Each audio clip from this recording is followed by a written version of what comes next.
I'm Talia. And I'm Ruth. And we competed in this year's Team America Rocketry Challenge.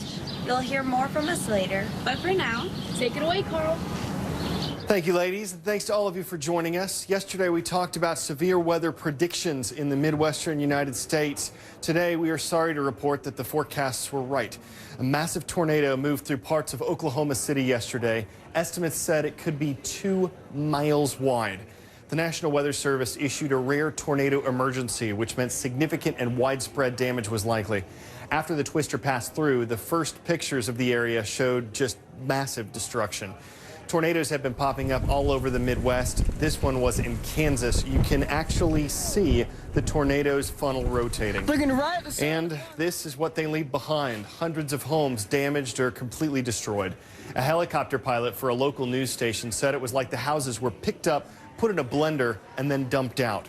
Forecasters say more tornadoes could form. If there's a warning for one in your area, experts, of course, say one key is to find shelter. You want to go to the lowest level of your house, find an interior room, staying away from windows. The victims of these storms in Oklahoma City and around the region are going to face a very long recovery process. If you'd like to get ideas on how you can help out, go to the resources box on our homepage and click the Impact Your World link. Next, we're heading to a country where officials are concerned about increasing violence. The war in Iraq may be over. Fighting has not stopped in the Middle Eastern country. Baghdad, Samarra, Haditha, Basra. During the Iraq War, those cities regularly saw violence, and they were the site of more violence yesterday. Car bombs and roadside bombs, gunmen attacking police checkpoints. At least 50 people were killed across Iraq, and more than 100 others were wounded. Officials are describing it as sectarian violence, which means the fighting is between different religious groups. In this case, 2 different groups of Muslims, Sunnis, who are a minority group in Iraq, and Shiites, who are in the majority. Social media site Tumblr may be missing an E from its name, but that's not stopping Yahoo from buying it. The giant internet company wants the smaller blogging company for one big reason: young people. Yahoo wants more users who are big into social media. Tumblr has them. Yahoo wants more users who are on the go using smartphones. Tumblr has them. And Yahoo's hoping to turn a profit on Tumblr. That may take a while. It paid over $1 billion for the blogging site. How can Tumblr bring in money? More ads. About 300 million people use Tumblr every month. About 120,000 sign up every day. That's a lot. Why wouldn't advertisers want in on it? Thing is, some of Tumblr's users might not like seeing ads galore like people do on Yahoo. But the big company, in its own words, is promising not to screw it up. Yahoo says it won't put its own logos on Tumblr. It's promising that Tumblr's CEO and founder can keep his job. It could take a while before the investment pays off, if it pays off. But for now, at least, it's given Yahoo something to shout about. Today's first shout out goes out to Mr. Myers' language arts class at John Foster Dulles School of Excellence in Chicago, Illinois. The first traffic signal debuted in 1868 in what city? So was it New York, Paris, Cleveland, or London? You've got 3 seconds. Go.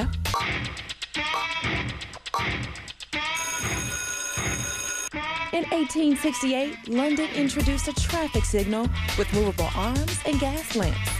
That's your answer, and that's your shout out. At night, those lamps shined either red for stop or green for go. Today's traffic lights, of course, have a third color in the mix. The yellow light is a warning that red's coming up soon. But in Florida, soon is happening sooner. John Berman explains some reasons behind the shift and why some people want to put it in reverse. To the naked eye, you may not be able to see the difference between this and this. But in Florida, a subtle maneuver has drivers seeing red a lot faster. The Florida Department of Transportation quietly shortened yellow light intervals by milliseconds. At intersections with red light cameras like this one, that means more hefty $158 fines. Motorists are fired up.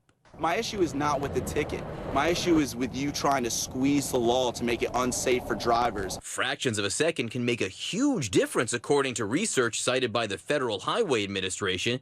Increasing yellow time can dramatically reduce red light running. Running red lights is big money in states like Florida. Research shows red light cameras generated more than $100 million last year in Florida alone. Even state legislators say the Department of Transportation needs to pump the brakes on their newly reduced yellow lights. Today's Shout Out Extra credit goes out to Ms. Worthy and the students at the Gateway Community School in Camarillo, California. Which U.S. president signed a law establishing Asian Pacific American Heritage Week? Was it Bill Clinton, George H.W. Bush, Ronald Reagan, or Jimmy Carter? Rewind that clock to 3 seconds and go.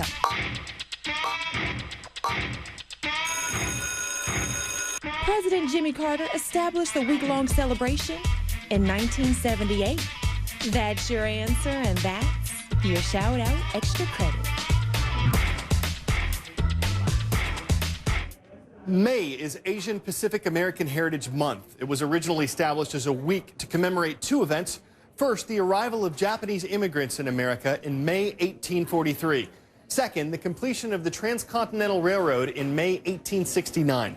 Many of the railroad's construction workers were Chinese. While America's relationship with its Asian citizens has lasted more than a century, it's had its complications. During World War II, while the U.S. was fighting Japan in the Pacific, a Japanese-American unit fighting in Europe received more medals than any military unit ever, including more than 20 Medals of Honor, the highest military combat award. While war raged abroad, the nation battled anti-Japanese sentiments at home, and the U.S. government forced more than 100,000 Japanese Americans into internment camps, an act that America apologized for in 1988. In 1992, President George H.W. Bush expanded the Asian Pacific Heritage Celebration to the entire month of May. You might recognize the contributions of some of these Asian Americans. Actor George Takei is well known for his role in the original Star Trek TV show, but his childhood was spent in internment camps. Architect Maya Lin designed the Vietnam War Memorial in Washington while still a student at Yale. And Apollo Ono holds the record of most medals for a U.S. Winter Olympian with 8. All Americans, but their ancestors came from across the Pacific. My name is Ruth Long. I'm Isabel Layton. I'm Dahlia Castillo from Team Eclipse, and we participated in the Team America Rocketry Challenge.